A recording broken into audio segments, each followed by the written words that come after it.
ang iniimbestigahan patungkol kay Senator Marcoleta ay isang hindi lang factual na issue, isang legal na issue. Ang sineta po niyang depensa, para maging maliwanag lang, inamin, tama, may nagbigay sa kanya ng donasyon, binigay sa kanya pagkatapos siya mag-file ng kandidatura noong October of 2024. Subalit ang kanyang kontensyon, hindi pa po siya kandidato at the time na tinanggap at binigay yung naturang donasyon, sapagkat ito daw po ay base sa desisyon ng Korte Suprema sa kaso ng Piñera versus Comelec, and yan po yung sinasabi niya na dapat hindi siya maparusahan o dapat hindi siya kasuhan kung tumanggap man siya ng regalo, donasyon o kung kanino man doon sa panahon na hindi pa siya kandidato. Nagpakita ng mga affidavits, nagpakita ng mga yung date, in-emphasize mabuti, yun po yung inire-resolve namin sa kasalukuyan. Mayroon na pong rekomendasyon ang Political Finance and Affairs Department patungkol sa kaso na yan.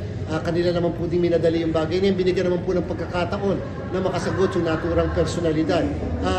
Kung kaya nga lamang po nagkaroon kasi ng konting komplikasyon na naman, sapagkat nung isang araw lamang po, ang COMELEC ay nakatanggap ng referral mula sa Office of the Ombudsman na kung saan may nag-file po kasi pala doon sa Office of the Ombudsman patungkol sa SOSE at saka doon sa SALN. Pag SALN, wala pong jurisdiction si COMELEC. Pag SOSE, may jurisdiction po si COMELEC. At ito po yung natanggap ng opisina namin na kung saan nire-refer sa amin yung issue ng SOSE na naka-refer naman ngayon sa Law Department. Ibig sabihin, pagka po kasi problema sa SOSE, sa Political Finance and Affairs Department. Kaya lang walang makakapigil sa isang nagrereklamo na mag-file ng formal na complaint sa Law Department namin para magkaroon ng tinatawag na preliminary investigation. Ang katanungan po ngayon, paano ba mako-complicate yung may ginawang rekomendasyon ng Political Finance and Affairs Department versus sa final ngayon na formal na complaint na nasa Law Department. Ito po yung final. Kung hindi ako nagkakamali ng kontradaya, Professor Araw, nag-file po sila ng kaso. So, yan po yung sinasabi natin na paano yung komplikasyon nun.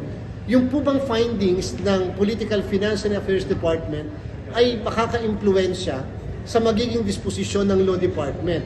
In the same manner, yung bang magiging disposisyon ng Law Department ay dapat maging basihan ng Political and Finance Department, kasi po kung ano man po yung rekomendasyon ng PIFAD na tinatawag, ito po kasi ay dadaan sa mismong opisina ng Law Department. Halimbawa po, ang recommendation nila ay to file complaint or case dahil sa palagay nila may probable cause. Pinafile po yun sa Law Department ng COMELEC. Paano po yung kung ang Law Department ay may kasalukuyan ng hawak patungkol doon sa naturang personalidad.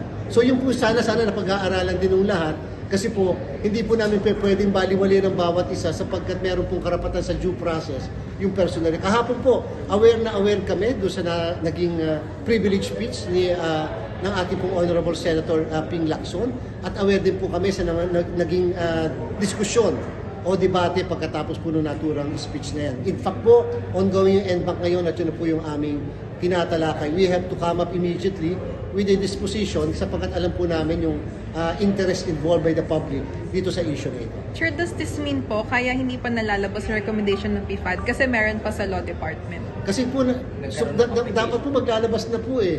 Kaya lang po bigla na-complicate dahil ang Ombudsman po mismo ang nag-refer sa amin nung mismong complaint na iyon. Nirefer po sa amin ng opisina ng Ombudsman. Pwede po sabihin siguro ng iba, lalo na po, pasensya na, yung po mga hindi naman technical na tao, pwedeng sabihin, hindi, pwede namang ilabas yan. Total, bayaan na natin yung nasa Law Department yun. Total, parehas po yung kaso eh. Parehas po yung akusasyon, parehas po yung aligasyon. So, ano po ba yun? Pwede ba namin i-consolidate, pagsamahin, o dapat magkaiba yung treatment? Kasi po, remember, kaya po hindi pwedeng pagsamahin sana sapagkat yung isa ang magre-recommenda eh. Yung isa ang nagtatry o naglilitis. Ngayon nasa isang opisina para paano pong gagawin? So, pasensya na po, pero yun po ang nag-complicate. Kung yan man po ay hindi naniniwala po tayo, walang pagsadya doon. Sadya lang po maaari hindi na pag-aralan yung komplikasyon, yung implikasyon ng ganong klaseng proseso.